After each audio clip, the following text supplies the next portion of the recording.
ஷர்மிளா உட்பட எல்லோருமே தீபக்கின் பேச்சை கேட்டு வியந்து போய் நின்றிருந்தார்கள். அப்போது தீபக் அவரை பார்த்து, பாட்டி, நாங்களும் நியூஸ் பார்த்துட்டோம். உங்களுக்கு வேற வழி இல்லாம தான் நீங்க இங்க வந்திருக்கீங்கன்னு எங்களுக்கு தெரியும். ஆனா உங்களுக்கு தெரியாத ஒரு விஷயம் சொல்லட்டுமா? ஷர்மிளாவோட டிசைனை கிரியேட் பண்ணனது நவீன் கிடையாது, ஷர்மி தான் எஸ்வி குரூப்ஸ் முதலாளிக்கு தெரியும். அதை தெரிஞ்சுக்கிட்டு மாசம் 10 லட்சம் சம்பளத்துக்கு அவங்களோட கம்பெனியில சேர சொல்லி ஷர்மிளாவுக்கு ஆஃபர் லெட்டர் கூட அனுப்பியிருக்காரு. அதோட காப்பி தான் இது என்று கைகளில் எடுத்து காட்டினான். அதை கேட்டு காயத்ரி தேவி அதிர்ச்சி அடைய, கையில இவ்ளோ பெரிய ஆஃபரை வச்சுக்கிட்டு என் பொண்டாட்டி எதுக்கு சிவம் குரூப்ஸ்ல வந்து வேலை செய்யணும்? உங்களை சும்மா டெஸ்ட் பண்ணி பார்க்கலான்னு தான் இந்த விஷயத்த நான் வெளியில சொல்லல. ஆனா இப்பவும் நீங்க உங்களோட சுயநலத்துக்காக தான் இங்க வந்திருக்கீங்க. சோ இனிமே ஷர்மிளா உங்களுக்கு எந்த ஹெல்ப்பும் பண்ண மாட்டா, நீங்க போகலாம் என்று சொன்னான் தீபக். அதை கேட்டதும் பயந்து போன கீதா, தீபக் யார்கிட்ட என்ன பேசிட்டு இருக்க என்று கோபமாக கேட்க, அம்மா, தீபக் சரியா தான் பேசிட்டு இருக்காரு, நீங்க அமைதியா இருங்க என்று சொல்லி ஷர்மிளா அவர் வாயை அடைத்தாள். ஷர்மி, அவன் சொல்றத கேட்காத. பாட்டிய பழி வாங்குறன்னு நம்ம கம்பெனியை நீயே அழிக்க முடிவு பண்ணிட்டியா?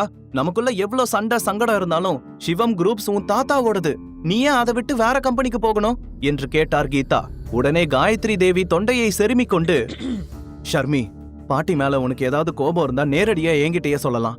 இது நம்மளோட குடும்ப பிரச்சனை. இதுல நீ எங்களுக்கு ஹெல்ப் பண்ணலனா உன் தாத்தா கட்டி காப்பாத்தன மொத்த சொத்தும் போறது மட்டும் இல்லாம அவரோட மரியாதையும் கெட்டு போயிரும். நீ கேட்டதையெல்லாம் நான் பண்ணி கொடுக்கறேன், உன்னோட சம்பளத்தையும் அதிகப்படுத்தி கொடுக்கறேன், எங்களுக்கு ஹெல்ப் பண்ணு ப்ளீஸ் என்று சொன்னார். சரி பாட்டி, ஆனா இன்னொரு விஷயம் என்று யோசித்தவள் தீபக்கை பார்த்தாள். ஆபீஸ்ல தீபக் எனக்கு பிஏவா இருப்பாரு என்று ஷர்மி சொல்ல, வேறு வழியின்றி காயத்ரி தேவி சரி என்று ஒப்புக்கொண்டார். அதன் பிறகு அவர் திரும்பி நவீனை பார்க்க, அவன் வாடிய முகத்துடன், சரி, இனிமே டிசைனிங் டைரக்டரா ஷர்மியே இருக்கட்டும். நான் எல்லார் முன்னாடியும் மன்னிப்பு கேட்க ரெடியா இருக்கேன். எஸ்வி குரூப்ஸ் கிட்டையும் நான் பண்ணின தப்புக்கு மன்னிப்பு கேட்கிறேன் என்று சொன்னான். அதை கேட்டு தீபக் ஷர்மிளா ஏதாவது சொல்வதற்கு முன்பே முந்திக் கொண்ட காயத்ரி தேவி, சரி, இப்ப எல்லாமே கிளியர் ஆயிடுச்சு. நாளைக்கு சிவம் குரூப் சார்பா நீ எஸ்வி குரூப்ஸ் அக்ரிமெண்ட்ல கையெழுத்து போடலாம் என்று சொன்னார். அதற்கு ஷர்மிளாவும் சரி என்பது போல தலையை ஆட்டினாள். அதன் பிறகுதான் காயத்ரி தேவி கொஞ்சம் நிம்மதி பெருமூச்சு விட்டார். அடுத்த கொஞ்ச நேரத்தில் அவர்கள் அங்கிருந்து வெளியே சென்றார்கள். நவீனும் கார்த்திகாவும் இன்னமும் அவர்கள் மீது கோபமாக தான் இருந்தார்கள். அவர்கள் வெளியில் சென்றதும் அந்த மொத்த இடமும் அமைதியாக மாறியது. கீதாவுக்கு இன்னமும் அந்த காட்சியை நம்ப முடியவில்லை.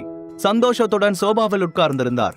ஷர்மிளா தீபக்கை தன்னுடைய அறைக்கு தனியாக அழைத்து சென்று, தீபக், எஸ்வி குரூப்ஸோட அப்பாயின்மெண்ட் லெட்டர் விஷயத்த ஏன் என்கிட்ட சொல்லவே இல்ல என்று கேட்க, தீபக் சிரித்துக் கொண்டே, அது ஒரிஜினல் கிடையாது, நான் சும்மா பொய் சொன்னேன். அவங்களுக்கு மேல இன்னமும் மதிப்பு கூடணும், அதனாலதான் அப்படி சொன்னேன் என்று சொன்னான். அதை கேட்டு ஷர்மிளா அதிர்ச்சியுடன் அந்த லெட்டரை வாங்கி படிக்க அவளுக்கு ஷாக்காக இருந்தது. சிறிது நேரத்துக்கு முன்னால் அவளது கண்களில் இருந்த சந்தோஷம் இப்போது மொத்தமாக காணாமல் போனது. தீபக் சொன்ன பொய் விபரீதமாகுமா? எஸ்வி குரூப்ஸில் இருந்து 10 லட்சத்திற்கு ஆஃபர் வந்திருக்கிறது என்று தீபக் பொய் சொன்னதை கேட்டு ஷர்மிளா ஆச்சரியத்துடன் அவன் கையில் இருந்த போலியான லெட்டரை வாங்கி பார்த்தாள். தீபக் சொன்னது பொய் என்று தெரிந்ததும் அவளுக்கு பயங்கர அதிர்ச்சியாக இருந்தது. தீபக், நீ ஏன் பொய் சொன்ன? ஒருவேளை பாட்டி இந்த லெட்டரை வாங்கி பார்த்திருந்தா நாம எல்லாரும் மாட்டியிருப்போம் என்று சொன்னாள். அங்க இருக்கிற நிலைமையில கண்டிப்பா இதை வாங்கி பார்த்திருக்க மாட்டாங்க ஷர்மி. அதுவும் இல்லாம நான் சொன்னது முழு பொய் கிடையாது. நீதான் இந்த டிசைனை கிரியேட் பண்ணன. எஸ்வி குரூப்ஸோட முதலாளி இந்த டிசைனை பண்ணன உண்மையான ஆள் யாருன்னு நான் பார்க்கணும்னு சொல்லியிருக்காரு. உன் பாட்டியும் நவீனும் பொய் சொன்னதுனாலதான் நம்ம கிட்ட ஹெல்ப் கேட்க வந்திருந்தாங்க. உண்மையிலேயே அதுக்கு தகுதியானவன் நீ மட்டும்தான். உனக்கு தான் எல்லா புகழும் சேரணும் என்று சொன்னான் தீபக். அவன் கண்களில் ஷர்மிளாவின் மீது இருந்த அக்கறை தெளிவாக தெரிந்தது. ஒருவேளை பாட்டி இதை கண்டுபிடிச்சிருந்தா என்று ஷர்மிளா தயக்கத்துடன் சொல்ல, யாரும் கண்டுபிடிக்க மாட்டாங்க. நீ 10 லட்சம் ரூபாய் சேலரிக்கு தகுதியானவதான்னு உன் பாட்டிக்கு நான் புரிய வச்சேன், அவ்வளவுதான் என்று சாதாரணமாக சொன்னான் தீபக். அதை கேட்டு ஷர்மி எந்த பதிலும் சொல்லாமல் அமைதியாக தலையை ஆட்டினாள். இத்தனை நாட்களாக அவள் எதிர்பார்த்து காத்திருந்த நாள் வந்து விட்டது. தீபக் அவளுக்காக எதையும் செய்ய தயாராக இருந்தான். ஷர்மிளாவுக்கு தீபக்கின் மீது இருந்த கோபமெல்லாம் கொஞ்சம் கொஞ்சமாக குறைய ஆரம்பித்து விட்டது. அடுத்த நாள் காலையில் ஷர்மிளா தீபக்குடன் எஸ்வி குரூப்ஸுக்கு புறப்பட்டு சென்றாள். காயத்ரி தேவி காலையிலேயே ஷர்மிளாவுக்கு கால் செய்து சீக்கிரமே அங்கே வர சொல்லியிருந்தார். ஷர்மி அக்ரிமெண்டில் கையெழுத்து போடும் வரைக்கும் அவருடைய மனது பதட்டத்துடன் தான் இருந்தது. அடுத்த சில நிமிடங்களில் ஷர்மி எஸ்வி குரூப்ஸுக்கு வெளியே வந்து இறங்கினாள். ஆபீஸுக்குள் செல்ல அங்கே இருந்த எல்லோரும் ஷர்மிளாவை பார்த்து மெல்லிய புன்னகை செய்தார்கள். நேற்று வரைக்கும் ஷர்மிளாவுக்கும் அங்கே இருக்கும் யாருக்கும் எந்த சம்பந்தமும் இல்லை. ஆனால் இன்றிலிருந்து ஷர்மிளா சிவம் குரூப்ஸுடன் சேர்ந்து எஸ்வி குரூப்ஸின் புதிய ப்ராஜெக்டை வழி நடத்த போகிறாள். அதனால் அவள் மீதான மரியாதை எல்லோருக்கும் அதிகமானது. சிறிது நேரத்தில் ஷர்மிளாவும் தீபக்கும் நேராக ஆதவனின் கேபினுக்கு சென்றார்கள். இருவரையும் பார்த்த ஆதவன் உடனே சேரிலிருந்து டக்கனை எழுந்து நின்றான். அவன் முன்னால் ஷர்மி மட்டும் நிற்கவில்லை, அந்த கம்பெனியின் உரிமையாளர் தீபக்கும் நின்றிருந்தான். ஆதவனின் பதட்டத்தை பார்த்த தீபக் கண்களால் செய்கை செய்து ரிலாக்ஸாக இருக்க சொன்னான். காயத்ரி தேவியும் நவீனும் கேபினில் உட்கார்ந்திருந்தார்கள். அப்போது ஆதவன் அவர்களை பார்த்து, வெல்கம், வாங்க உட்காருங்க என்று எதிரில் இருந்த சேரை கை காட்டினான். ஷர்மிளா அருகில் இருந்த தனது பாட்டியை பார்த்து மெல்லிய புன்னகைத்து விட்டு சேரில் உட்கார்ந்தாள். அப்போது ஆதவன் அவளை பார்த்து, மிஸ்ஸஸ் தீபக், நான் ஏற்கனவே எல்லா டாக்குமெண்ட்ஸையும் ரெடி பண்ணிட்டேன், நீங்க சைன் பண்ணா மட்டும் போதும் என்று சொல்லி டாக்குமெண்டை ஷர்மிளாவின் முன்னால் நீட்டினான். அருகில் இருந்த நவீனும் கார்த்திகாவும் கோபமாக அந்த டாக்குமெண்ட்ஸையே பார்த்து கொண்டிருந்தார்கள். ஷர்மிளாவும் கையெழுத்து போட தயாரானால் உடனே டக்கனை ஏதோ ஞாபகம் வந்ததை போல ஆதவனை பார்த்து, சார், ஆனா அந்த டிசைன் என்று கேட்க, அதை நீங்க தான் பண்ணீங்கன்னு எனக்கு ஏற்கனவே தெரியும், எங்களால நீங்க ரொம்ப சிரமப்பட்டுட்டீங்க, இத பத்தி கண்டிப்பா நான் பிரஸ் கிட்ட சொல்லுவேன், அது மட்டும் இல்லாம SV குரூப் சார்பா நான் உங்ககிட்ட சாரி கேட்டுக்கிறேன் என்று சொன்னான் ஆதவன்.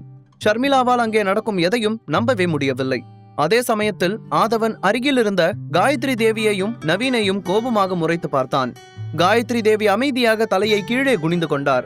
அதன் பிறகு ஷர்மிளா சந்தோஷமாக எல்லா டாக்குமெண்ட்ஸுகளிலும் கையெழுத்து போட்டாள். அதன் பிறகு அவர்கள் தொடங்க போகும் ப்ராஜெக்டை பற்றிய ஒரு டிஸ்கஷனும் நடந்தது.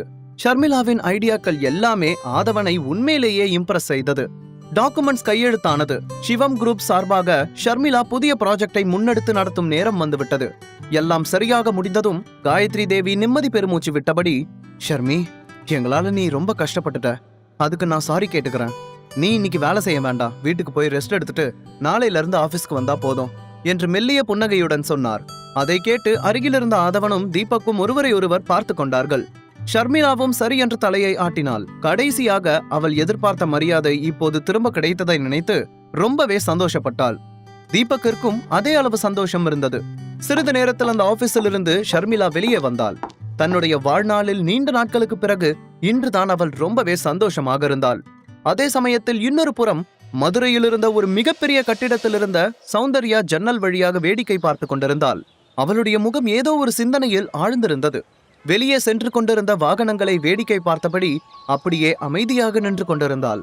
அப்போது அந்த ரூமுக்குள் சௌந்தர்யாவின் செக்ரட்டரி ஆர்த்தி கையில் சில டாக்குமெண்ட்களை எடுத்துக்கொண்டு உள்ளே நுழைந்தாள். அவளை பார்த்ததும் சௌந்தர்யா அருகில் இருந்த சோபாவில் வந்து உட்கார்ந்தாள். உடனே ஆர்த்தி தன்னிடமிருந்த டாக்குமெண்ட்ஸ் ஃபைல்ஸை எல்லாம் அவள் முன்னால் வைத்துவிட்டு கொஞ்சம் தயக்கத்துடன், சௌந்தர்யா, நம்ம கம்பெனில இனி அடுத்தடுத்து நிறைய புது ப்ராஜெக்ட்ஸ்ல எல்லாம் சைன் பண்ண போறோம், இந்த சமயத்துல நீ இங்க இருக்கிறது ரொம்ப முக்கியமானது, இந்த மாதிரியான நேரத்துல நீ சென்னைக்கு போறது சரியான்னு கொஞ்சம் யோசிச்சு பாரு என்று சொன்னாள். அதற்கு சௌந்தர்யா எந்த பதிலும் சொல்லாமல் அமைதியாக அவள் முன்னால் இருந்த டாக்குமெண்ட்ஸ்களை புரட்டி பார்த்து கொண்டிருந்தாள்.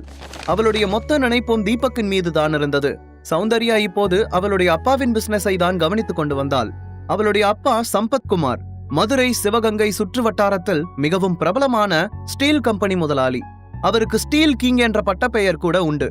சிவகங்கை சமஸ்தானத்தை சேர்ந்த மன்னர் குடும்பத்திற்கு எந்த விதத்திலும் குறைவில்லாத குடும்பம்தான் சம்பத்குமாரின் குடும்பம். அவருடைய மனதையும் பிசினஸையும் யாராலும் எதிர்க்க முடியாது. அவர் அடிபணியும் ஒரே நபர் யாரென்றால் அது அவருடைய மகள் சௌந்தர்யா மட்டும்தான். தீபக்கிற்கு திருமணமாகிவிட்டது என்ற செய்தியை கேள்விப்பட்டதும் சம்பத்குமார் தன் மகளிடம் எவ்வளவோ புரிய வைத்து பார்த்தார். அவள் மனதை மாற்ற முயற்சி செய்தார்.